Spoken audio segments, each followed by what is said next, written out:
Hello and welcome to my channel. I'm Joy Fay. I'm a visual artist and teacher, and I help people develop their creativity, their techniques and skills with everything to do with painting and abstract painting. Now, if you saw my video last week, I was doing a wonderful exercise to try and loosen up, have some new ideas and some new inspiration about how you could, do something a little bit different to start off your painting. And we used some different shapes to arrange on your sketchbook paper and come up with some fascinating designs.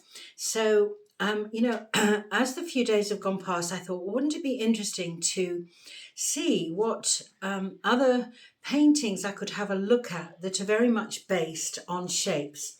So I'm just going to show you a few of those, because I thought what would be really great today would be to use the designs that we've done with unusual colour palettes. So I was thinking that, we tend to go towards the same colours all the time. So wouldn't it be a fascinating exercise is not only to do some interesting designs with the shapes, but also experiment with some different colours that we don't usually use and see what happens. So first of all, I'm just going to show you some ideas that I was looking at in my one of my art books. I have this lovely book which is Art of the 20th Century, beautiful Rothko painting on the front. But there's so many amazing pictures here with and I was specifically looking at shapes because I think that that's what we were focusing on. And obviously everything that we do has got shapes, but working on it specifically. And I came across some very interesting paintings. Now obviously the obvious one is Mondrian, and most of us are aware of his very unique and very minimalistic paintings of shapes and mainly primary colours. And then I was looking at a whole load of different ones and thinking how interesting to look at what artists have done with these shapes. Again, here's some more. I think this is a fascinating picture here, and I love the colour palette. It's very much my colour palette. I love those colours of yellow, ochre and blue and orange, and obviously black. Again, another one here. But when we look at something that's a little bit freer but still using the shapes, this is a great picture here. This is by somebody called, if I can read it, Hans Hofmann. And that's the sort of thing I feel I go towards, that kind of not all straight edges, some of them wobbly edges, some of them straight edges, a nice kind of blend of colours, and then flat planes. I mean, really interesting abstract painting. Here's another one here. I'll take that off here. With just the triangle, with just the rectangles. But when you start looking at other art and glancing through, again, there's a Rothko here. Look at this one here with the triangle. This one, the circle and the squares and the triangles.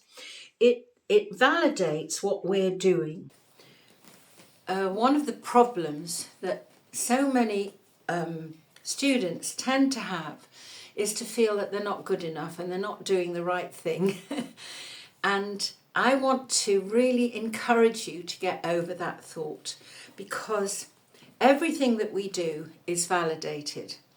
And, it doesn't matter where you're up to, whether you've been painting for a long time or whether you've just started. Whatever you're doing, if you're doing it authentically, if you're just enjoying the whole process, everything that you do is validated. It's not bad and it's not wrong. And when you start looking at other art, and if you've got some art books, or go on Pinterest or have a look on Google, and you see all the different kinds of art that there are, it suddenly, hopefully, will give you an aha moment to see that what you're doing is valid. Let's go back to the book.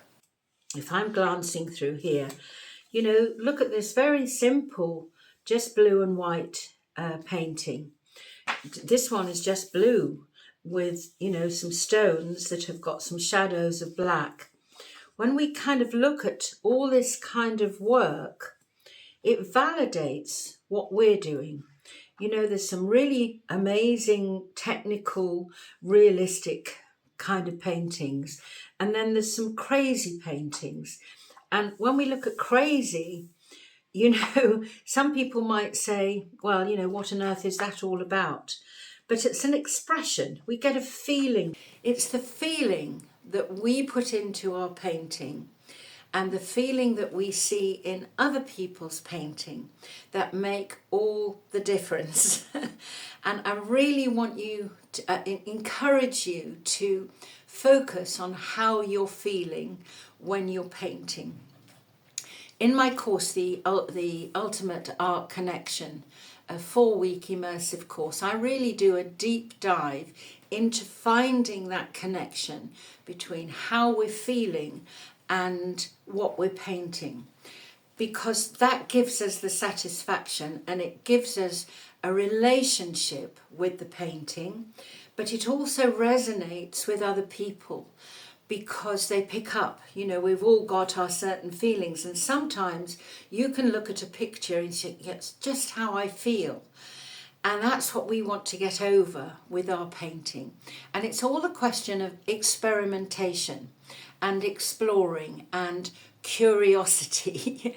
And curiosity is one of the things that I use a lot with the Ultimate Art Connection course, because if we're curious, you know, as children we used to look under stones and explore things, and as we grow older we tend to lose that curiosity.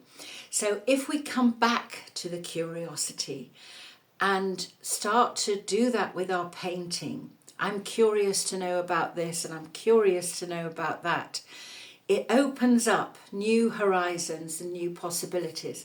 And that's what I want to really do with this little exercise. I want you to be curious about the colours that you're using that you haven't used before. Does this colour go with that? Even if it doesn't, how does it sit? Can we make it work? That curiosity will really sort of start to expand. And then on top of that, how do we feel about those colours? You know, what colour expresses happiness? What colour expresses sadness or anxiety? Or, you know, whatever feeling that you might have, trepidation or excitement. You know, all those things come into play when you're painting. And, you know, I mentioned last week, you know, even to what colours you wear, what colours are in your house, what colour are your cushions or your duvet cover. If you start to have a look at it in a wider way with more curiosity, then your painting will become really exciting. So let's have a play with some of these things that we did last week. And we've just done some shapes. I'll show you if you haven't seen that video yet, but I do recommend that you do. But let's be curious about what colours we're going to use that we don't normally use in our painting. Okay, so let's dive in. So this is the design that I did with the shapes in the last video. So I've got some rectangles, some squares, an oval, circle, and obviously various other things. And what I've done, if you hadn't seen the last video, is just cut out some of these shapes and randomly put them on here and drew around them. And then I've done some free drawing on the top. So now I'm going to show you my colour palette of colours that I don't usually use, and then we're going to have a bit of a play. So I've got this really wonderful green, brilliant green. I've got a lovely violet here. I'm doing a yellow, which is cadmium yellow. Obviously I've got black and white. I've got a sap green, hardly ever use that. I've got beautiful rose magenta, and I've got a cadmium red, and I've also got a fluorescent red, which is amazing colour. And I know if I add that with red, it really comes up bright. So I've put them out on my palette, those colours, and they are, in a way, I've done them in a way such that they are complementary. So, but they're just kind of, you know, got a bit of an edge on them. So I've got the complementary there with the yellow and the purple, the violet. I've got the red and the greens, those are complementary, as well as the magenta, and obviously the fluorescent. So I might add to it, you know, there isn't a rule, but I think it would be interesting to play with these colours just for the sake of playing and exploring and curiosity. Then I've got some different things that I'm going to use, I think. I might or I might not. I've got a lovely flat brush, a larger one and a smaller one. I've got my silicone brushes, which I love to use. There's 3 of those. You can get these on Amazon. I've got a little spatula, not sure whether I'll use that, and I've got a sponge brush here. Whether I use them or not, I don't know, but I'm going to have them in case I want to. And I've also got a palette knife here, which I'll just give a clean to. So let's have a go. Now, one of the things I saw, which I really loved, and I've never done it before, is to do a really sort of strong red background. So I kind of quite fancy doing something with the reds to begin with. So I'm going to have a play with that to start with. And, you know, this is really experimental. And, you know, as we've talked about, you know, a lot, I'm curious to know what will happen. So I'm going to go in with the fluorescent red and the cadmium red, just to begin with. See how that actually works. And I don't have to follow the lines that I've got, but, you know, I'll follow some of them and then I'll go off piste, most likely, knowing me. But it's very interesting to experiment with, you know, different colour combinations, see, you know, what works, what doesn't, and I'll learn something, and then maybe, you know, I'll be able to put that into an actual painting. So I love that colour. I'm going to just do a bit more of that. And let's see, I'll do it down here. You know, playing in this way without, you know, I'm not painting a masterpiece, although you never know. It might sell for $1 million somewhere once I'm dead and buried. But the purpose of this is discovery and curiosity. What will happen if? And I think if you have that in mind, then all kind of judgments and criticism of yourself disappears in a flash, because, you know, whatever happens here, good, bad or indifferent, whatever that might mean, it can all be painted over and I can use it as a base for something else. And I think that's the point, you know, you carry on and carry on. The beauty of the using acrylics is you've got the opportunity to do that. You can just continuously push it to the next level and push it to the next level till you see what happens. And that part, I think, is great when it comes to being, you know, creative, and there's no worries. It'll come, you know, it'll arrive at something eventually, whether it's today, tomorrow, next week, or the week after. You can always turn it into something once you know, you get going with it. And I think that's the real beauty of the whole thing, and the excitement of it, really.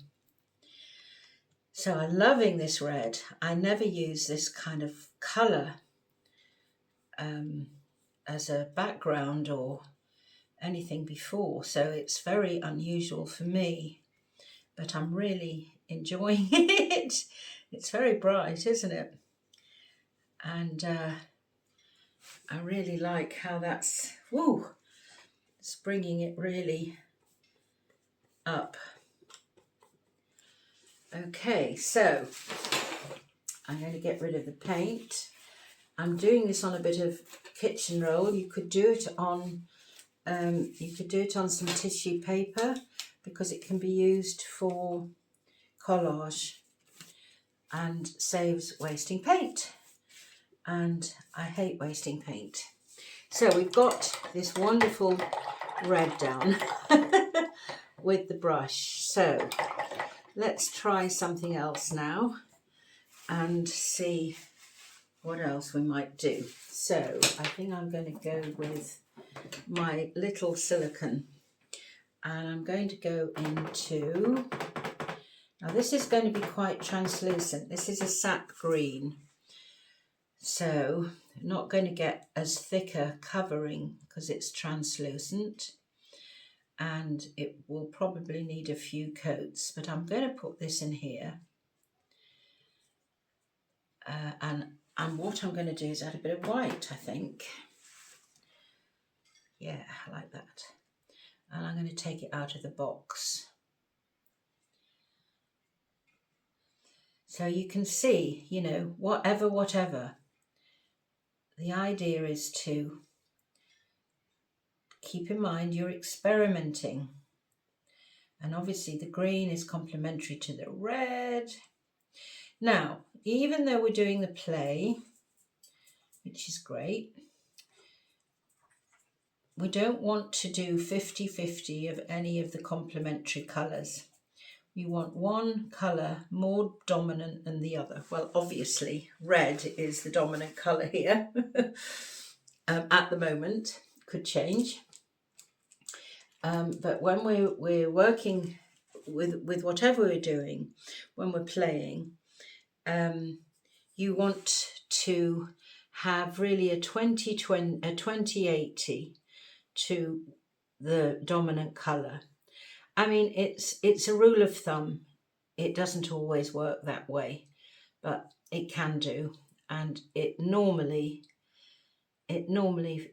works with that. Now, of course, I've not got anything as at the moment because I'm just playing of a focal point for composition, but that doesn't matter at this stage because we're just seeing. So what I feel like doing is messing this up a bit so I get some texture, and I might just mix this up too. And what else do I feel like doing with this? I feel like going over here. So, you know, just go with the feeling. It's just great. See what happens.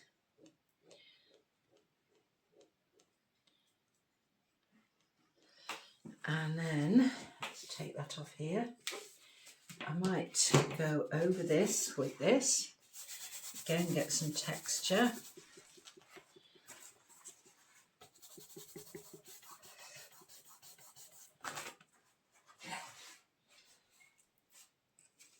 I'm going to go over with the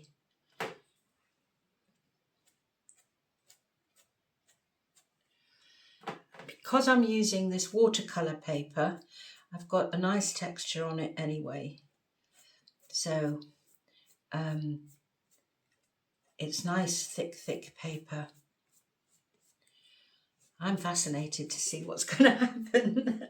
Now I'm going to go completely the other direction now. And I'm going to use a smaller brush. Got this one here. And I'm going to go into purple, violet, purple. Let's just see what happens with that. It's not a colour. I love the colour, and I sometimes use it, but not really. I normally mix it with, let's do some with it with white down here. So I'm still, you know, using the black and white. You're going to get some tones and you're going to get some highlights with it. So some tints. So when you add the white, you get the tints, and when you add the black, you get the different tones. So let's add some black to that for the sake of the argument. Let's just see what happens if we add black to that. Let's do something down here. Oh, it's gone a very kind of muddy grey. Quite like it.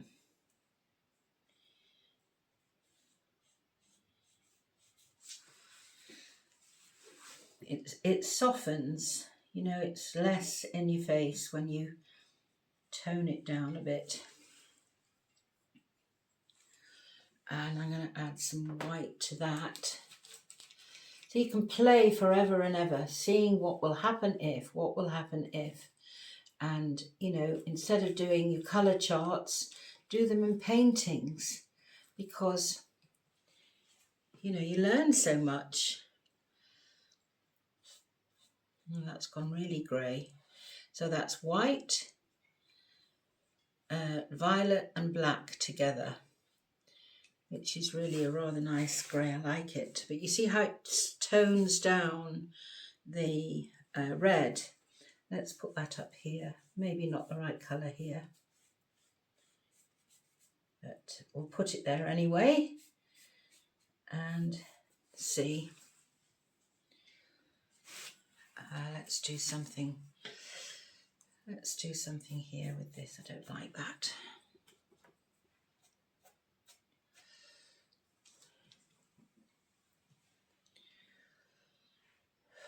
Let's go with some orange and yellow. Yeah, cool. So I'm going to go over that.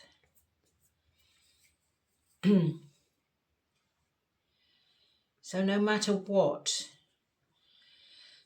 enjoy the process.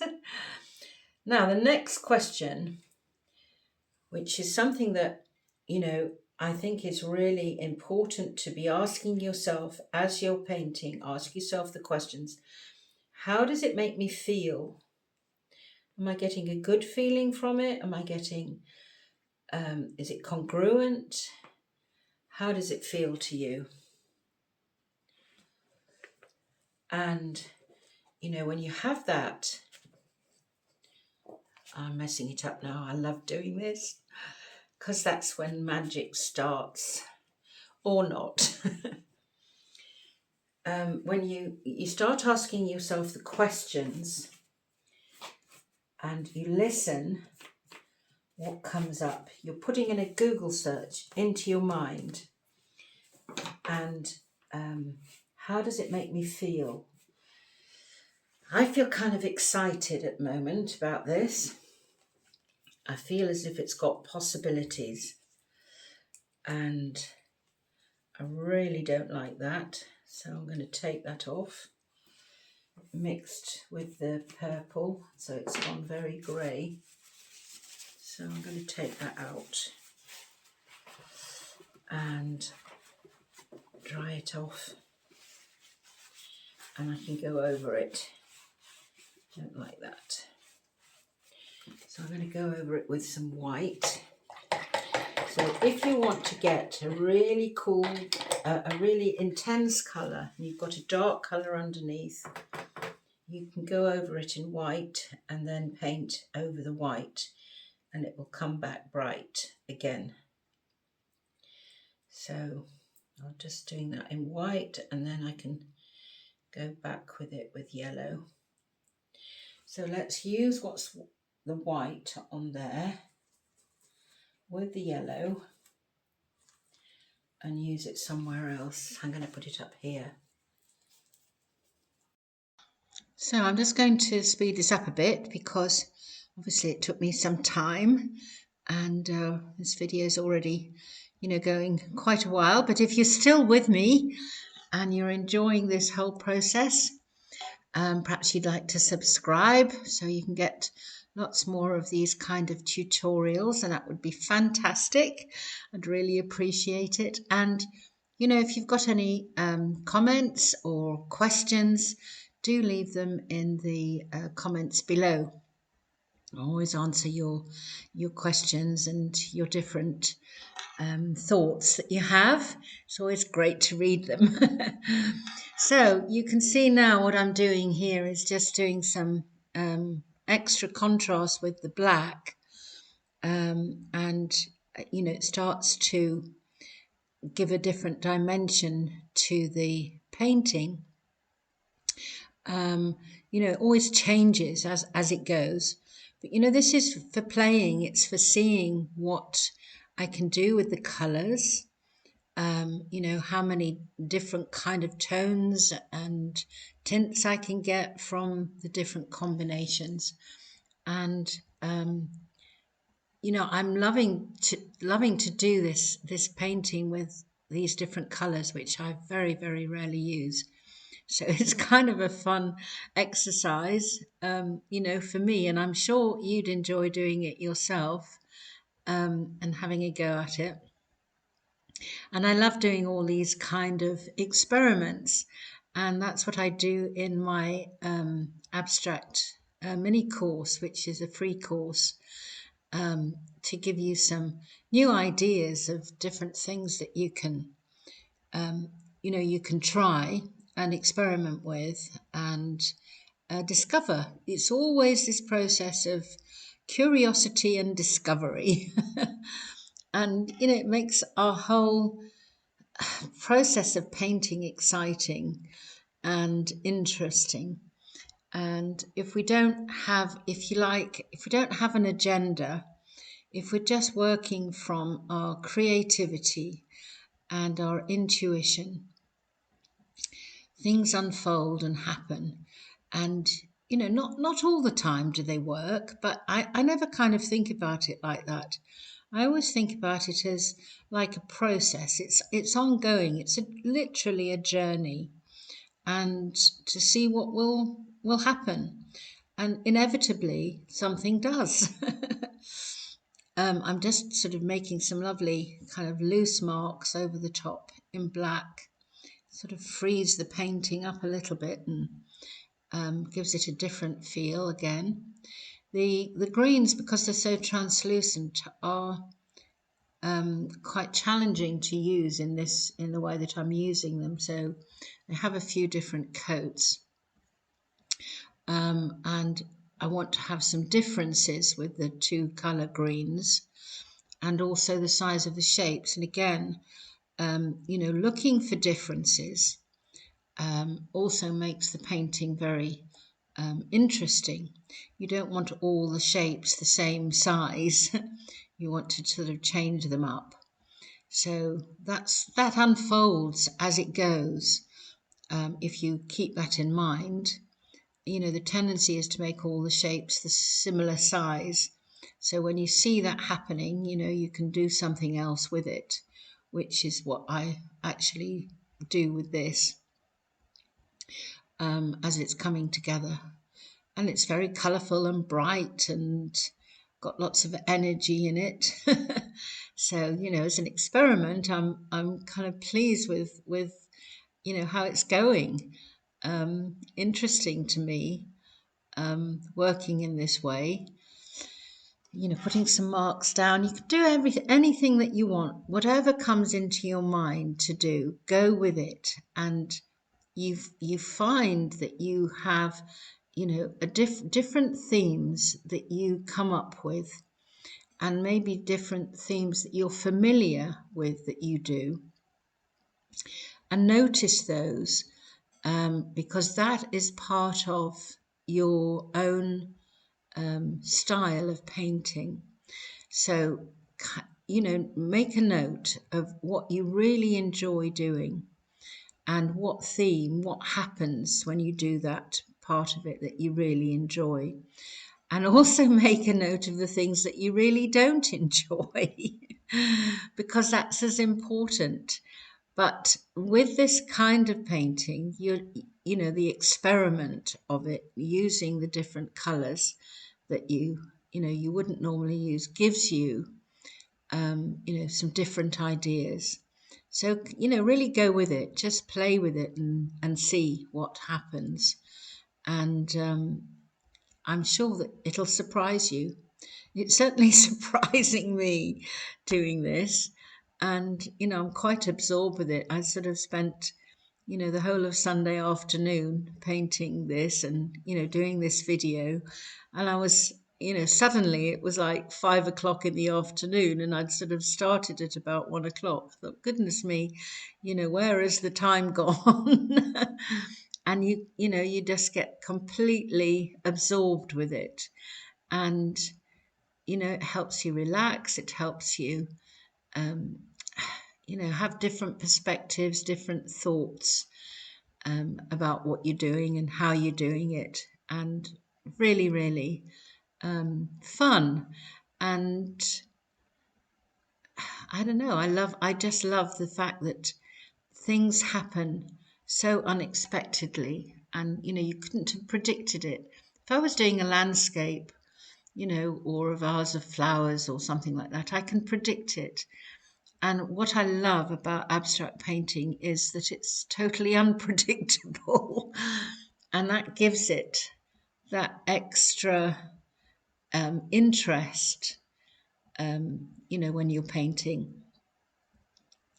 So, yeah, it's kind of going in a strange direction. And I know that I start changing the colours slightly. And I might add some other colours, but I'm trying to discipline myself to using the colours that I decided that I would. Maybe the second layer might change, but I'm going to try and stick with it and see. It's kind of a bit of a discipline, because I'd lean towards putting blue in, putting teal in. So I'm going to try not to do that, and stay with these colours that I've chosen. And be interesting, for you to see what colours you choose and what those colours mean to you. I mean, I'm actually rather surprising myself with it, that I'm enjoying it. I like it. So I might come back and do these colours again, having, experimented in this way.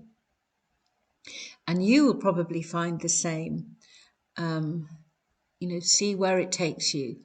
See what then you might do with those colours differently when you come to do another painting. I'm going to do the other one with the shapes in the same colours, and push it, push the boundaries, see where it will take me, and see where it will take you. So I think I'm sort of more or less in a space where I might just leave it. It's very wet, and I kind of, doing a little bit more on top of it. But I think, I'll leave it overnight and then see what else I might do with it tomorrow. There are a few things I would like to do, and, we will see. So there we have a very bright, fun, play, crazy painting. But that's what we wanted. We just want to have fun and enjoy it. So I hope that you'll do the same, and I can show you next time what else we might do with that to make it even more interesting. So that's coming up very soon. So I hope you've enjoyed this video. Give me the thumbs up so you can get more. And you know, I do some interesting things every week to broaden your horizons and give you as much opportunity to develop your creativity and your intuition and your passion with your art. So also, if you want to have a look below, I've got a lot of free things going on, free mini course and a wonderful intuition free course. So have a look in the links below. And I hope you've enjoyed this and that you've got something out of it. Not that you've been painting a wonderful painting, but that you've enjoyed exploring and being curious. So it teaches you something, it gives you new dimensions, and that's the whole point. So I hope you've got some new dimensions in your painting when you do this little exercise. And I will look forward to seeing you next time. So lots of love and happy painting. Bye for now.